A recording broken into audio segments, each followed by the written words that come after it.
Good morning guys. Another ride. Another solo ride. Medyo biglaan na naman. Kasi kagabi lang ako nag-decide mag-ride. And naisipan kong punta ng La Mesa Eco Park. Nag-check ako sa page nila. Kasi ang pagkakaalam ko, nagsara ang La Mesa Eco Park. And this year lang ulit binuksan. And nabalitaan ko rin kasi na kailangan magpa-reserve.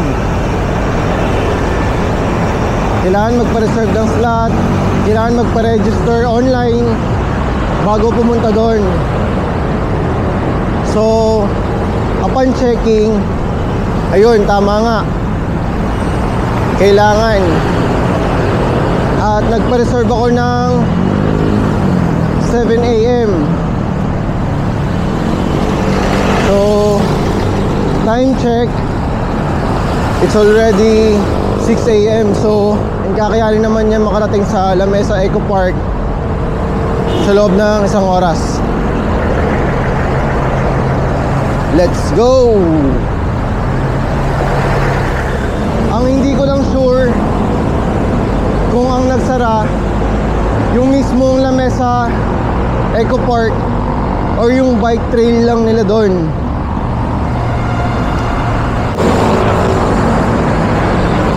Kaya solo ride na naman ako kasi sobrang conflict lagi yung schedule namin nila Jason, nila Noriel, nila JR. Yung ride na ginagawa namin every Sunday, hindi talaga ako available.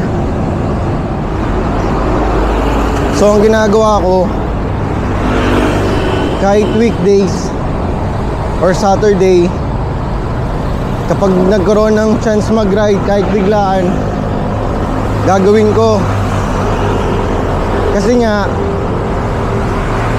by November and December, mas lalong busy.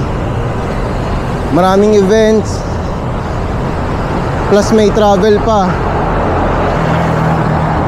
Kaya talagang mababawasan yung ride. Kaya sinusulit ko na hanggat pwede. Pero sabi ko nga, pero don't worry. Sabi ko nga nung sa nakaraan vlog ko, mababawasan man tayo ng ride, promise, may kakaibang vlog tayong gagawin. And sure na magugustuhan nyo yun. Kaya abangan nyo. Approaching MRT North Ave Station na tayo. O sa may tapat ng Trinoma. Good morning, Soler. Malapit na tayo sa Quezon Ave.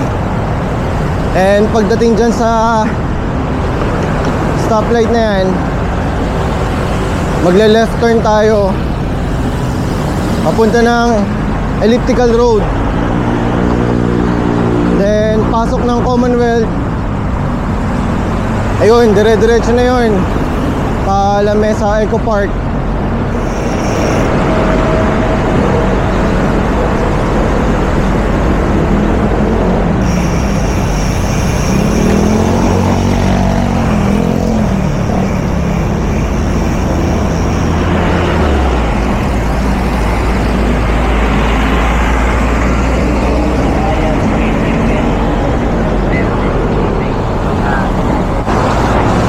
Medyo mabilis ang takbuhan natin ngayon. Kasi medyo tinanghali ako ng gising. Kailangan kasi makadating tayo ng 7 AM doon. Kasi kung di ako nagkakamali, alam ko 1 hour lang yung naka-alat sa isang tao kapag pupunta doon. Kasi nga naka-reserve din yung ibang time slot para sa iba.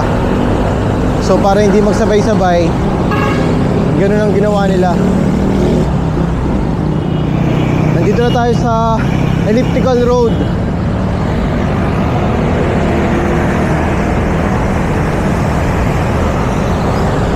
It's a good morning. Thank you, Lord. Mukhang natapos din yung pag-uulan. Grabe yung mga nakalipas na araw. Grabe yung bagyo, yung lakas ng hangin, yung lakas ng ulan. Let's pray para dun sa mga nasa lanta, lalo na yung mga nasa probinsya. Okay, paliko na tayo dito sa Commonwealth. Dire-diretso na lang to. And mukhang aabot naman tayo. Sana. Ayan, kapag kumanan ka dito, papunta ng UP.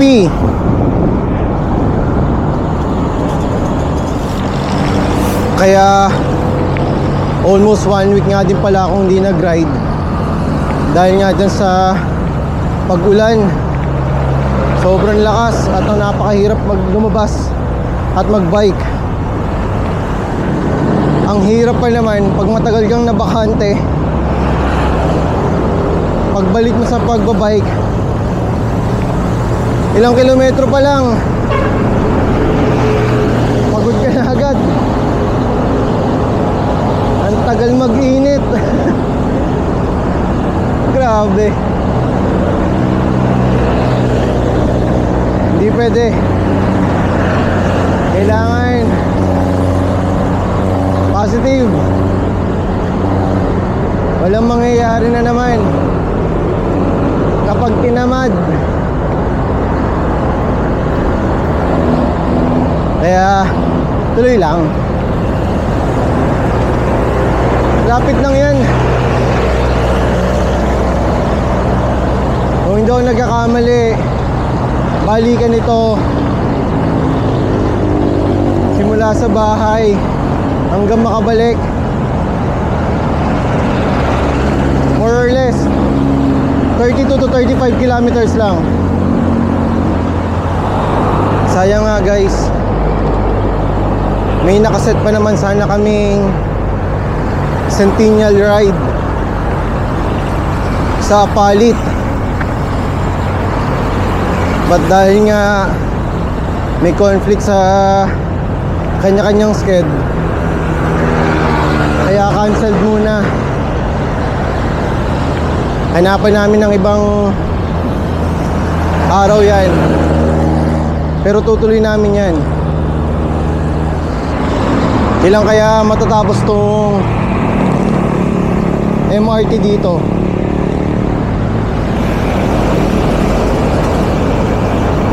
Ang laking bagay niyan kapag natapos.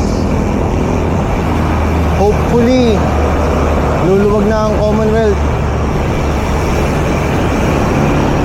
Kasi yung MRT na yan hanggang San Jose del Monte, Bulacan yan. So sana lumuwag yung traffic dito sa Commonwealth by the time na buksan yan.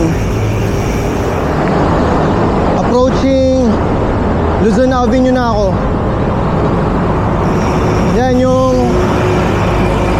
flyover na yan.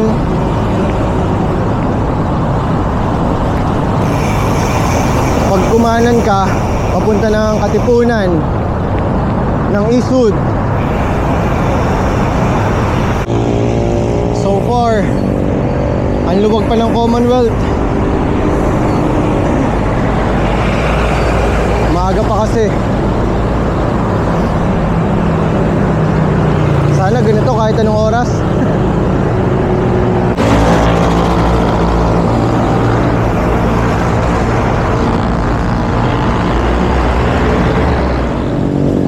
Approaching Sandigan Bayan na ako.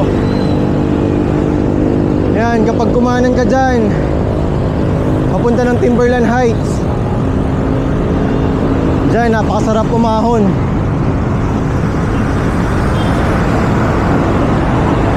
Laspagan talaga dyan.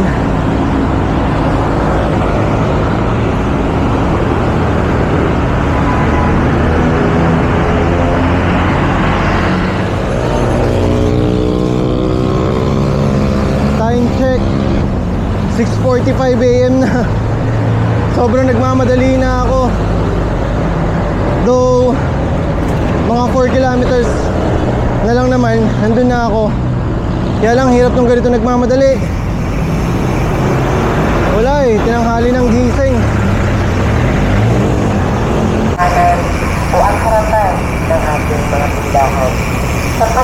Nasa may Barangay Commonwealth na tayo.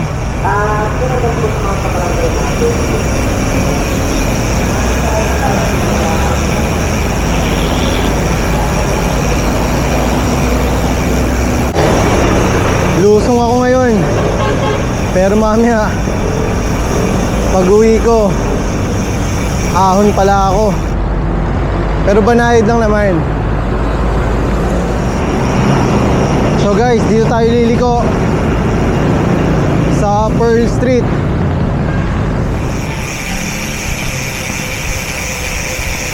Malapit-lapit na tayo. At sakto lang dating natin. 6:55 pa lang. Ay, wala nga lang pahinga-pahinga. Diretso pasok na to malamang. Sir, good morning. Lamesa Eco Park po. Salamat po.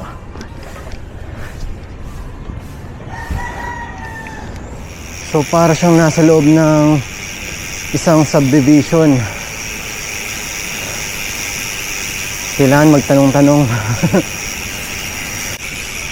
Ayun, nandito na tayo finally.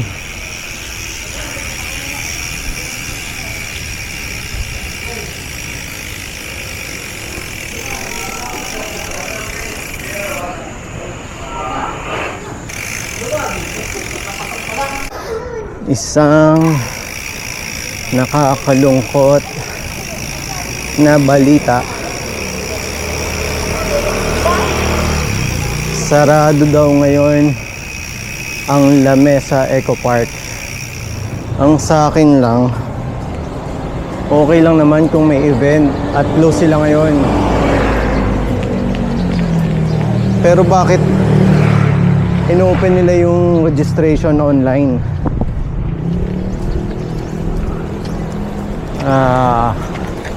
Sayang ang punta.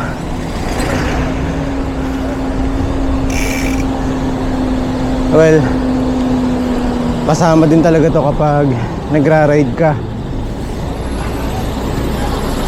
na yung pwede mong puntahan biglang sarado or hindi pwede.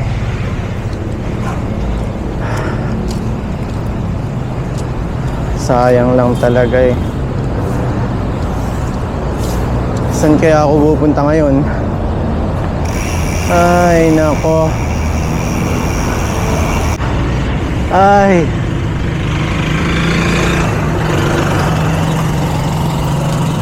Wala. Uwi na lang siguro tayo.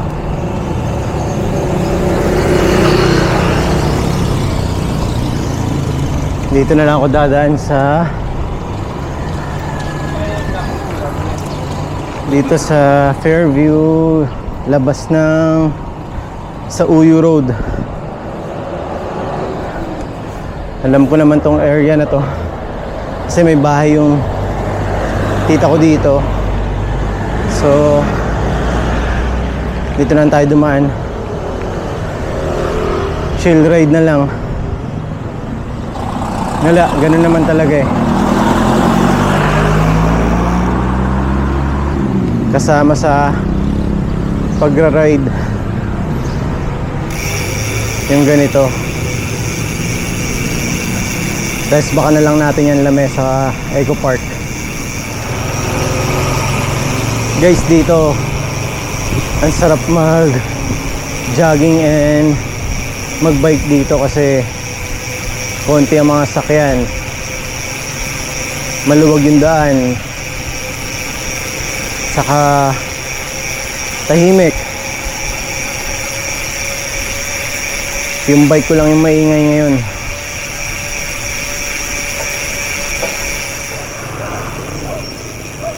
Ayan, may nakalagay na emergency na yan. FEU Hospital yan, or Far Eastern University. Dr. Nicanor Reyes Medical Foundation.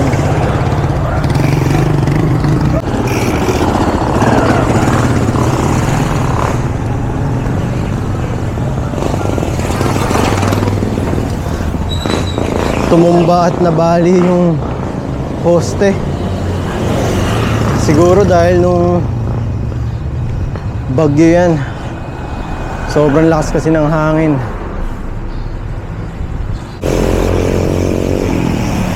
Nandito na ako sa Sauyo Road. Dire-diretso lang to. Ang labas nito, Mindanao Avenue.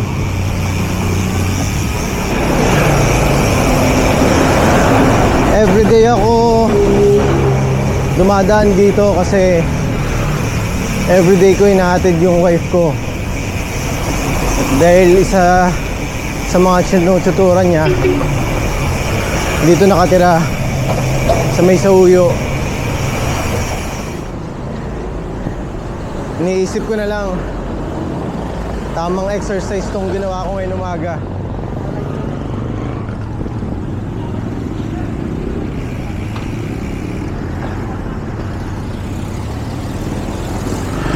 Pakonsuelo na lang yun dahil hindi ako nakapasok ng Lamesa Eco Park. Kaya iniisip ko, exercise na lang to para sa akin. Kahit nakakalungkot. Ngayon, nararamdaman ko yung mga nararamdaman nila Master Ian Howe. Kasi ilang beses ko napanood sa mga vlogs nila, lalo na nung time ng pandemic, yung may pupuntahan sila na isang lugar tapos hindi pala pwedeng pumasok.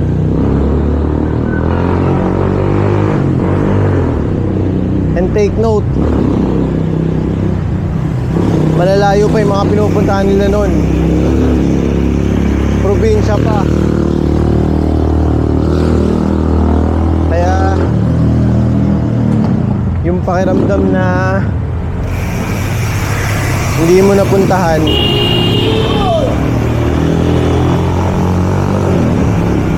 grabe yung kotse, pakurbada, overtake. Ay nako. Anyway, balik tayo dun sa kinikwento ko. Yung kina Master Ian, malalayo pa yung pinupuntahan nila. Ako nga malapit lang. Nalungkot pa. What more pa sila na probinsya pa talaga yung dinadayo. Makapag-ride lang ng matindi at ng maganda. But ayun nga, talagang ganun. Oh, may aksidente.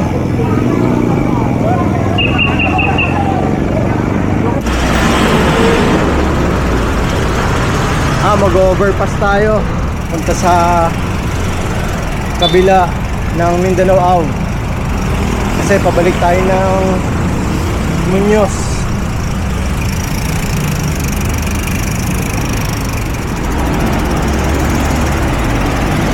Yan, papunta yan ng Novaliches or ng NLEX. Dito tayo. Papunta ng North Ave or ng Muñoz.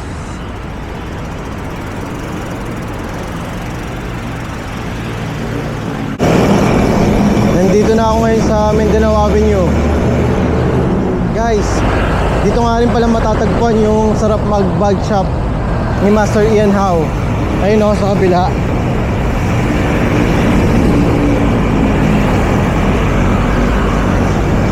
Shout out Master Ian Howe.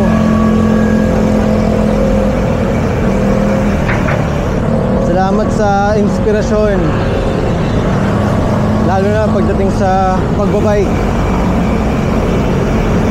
Ingat ka lagi. Lumiko ako dito sa Tandang Sora Avenue. Medyo mapapalayo ng konti, pero at least hindi na ako overpass ulit pagdating sa Muñoz. Kapag diniretso mo to, ang labas nito Quirino Highway. Then pagdating doon, kakaliwa ko, dire-diretso yun papuntang Kamatsile. And yun, ano na yun, pa-A Bonifacio na. Then pagdating sa Cloverleaf, doon na ako aakyat papunta ng EDSA. At ayun na, malapit na sa bahay.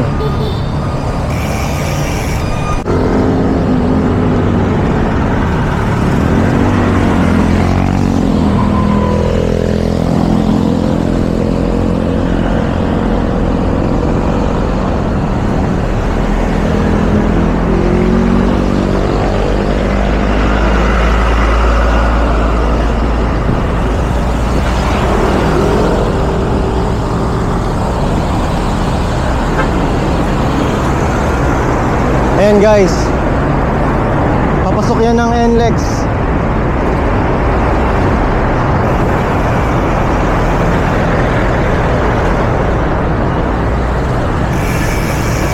Nandito na tayo sa Kamatsile. Pagbaba natin, pa-A Bonifacio na yan. And then pagdating natin ng Cloverleaf, tsaka tayo aakyat ng EDSA. Yung mga nanggagaling dito sa sakyan, galing ng NLEX yan. Yan, ito na yung dulo ng expressway. Pag kumanang ka dito, papunta ng Caloocan yan, Monumento. Ayan guys, oh, end of expressway. Ito na yung dulo. Pag diniretso mo naman yan, papunta ng Divisoria.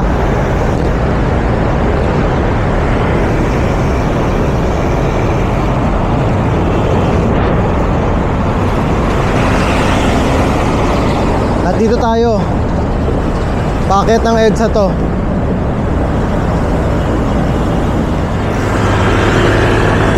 Ayan, ito ang labas niyan, EDSA na.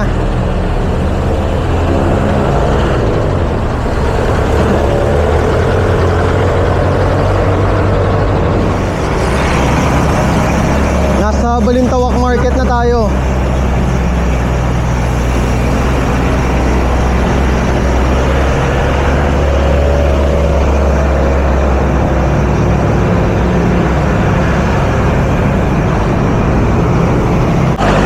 Guys, hanggang dito na lang itong vlog natin. At kahit na hindi natin napuntahan yung dapat natin puntahan, nagpapasalamat pa rin ako sa inyo na sobra sa pagsama at sa pagsuporta. Please like, subscribe, comment, and share na din. Ma-appreciate ko yan sobra. Salamat sa inyo. Ingat kayo lagi. At God bless sa ating lahat.